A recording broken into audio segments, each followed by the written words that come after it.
we kept in touch. And when this opportunity came up on our show, I said, you should come and we're having a music festival on the show. You should be the frontliner on this thing. Such a pleasure. Like I said, I'm such a big fan of this show. Season 1 ended with a big cliffhanger and some broken hearts. So tell me, where do we find Quinn and Staten at the beginning of season 2? Ooh, where do we find Quinn and Staten?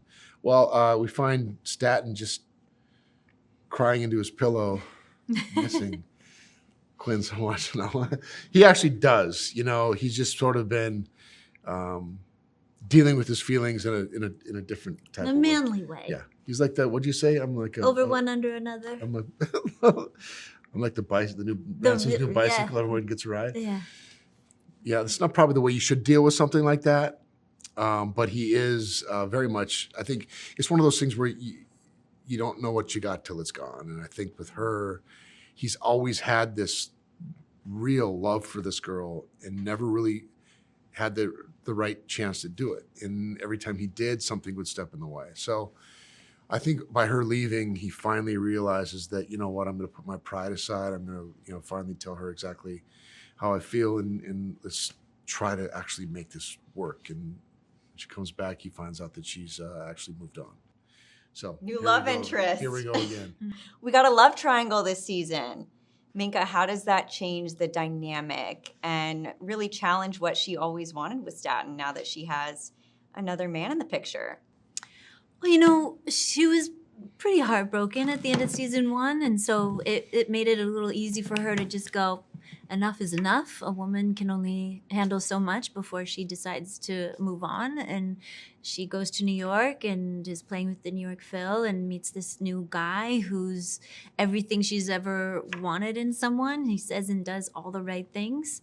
And then she comes home, which was always the plan, and then she's faced with this new version of Staten that she hasn't seen in a really long time. And she's just sort of taken aback because he's doing and saying everything she's ever wanted from him, which is making romanticizing this new shiny thing a little difficult because he's also saying and doing all the right things, but it's just not quite right for some reason. And I think she realizes that reason is because her home is not only this place, but this person. And he's finally gotten out of his own way and is really, able to have the humility to say, I don't want to mess this up again. And so that makes it really hard for her to know and trust. Do I give up this guy who's doing and saying all the right things for this love of her life that, and can she trust that? And at the end of the day, the heart wants what it wants. Who did you find yourself rooting for as you were reading through the script? Well, that was the whole point of finding the right Oliver, because it was really about making sure we find someone that you really believe Quinn could, walk away from Staten with, and it was hard to find that. This is this rugged cowboy is irresistible. Yeah, right. I mean, come on. Now. Yeah.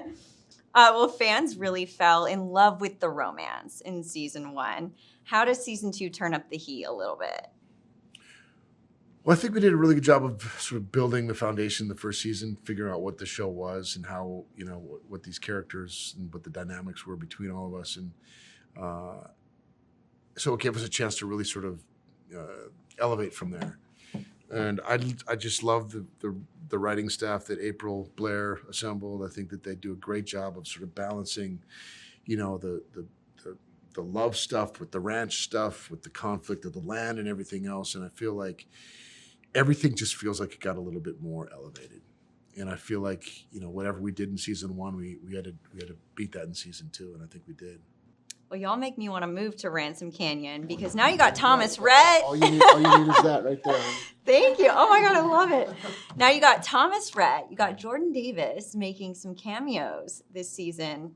That's a pretty big deal.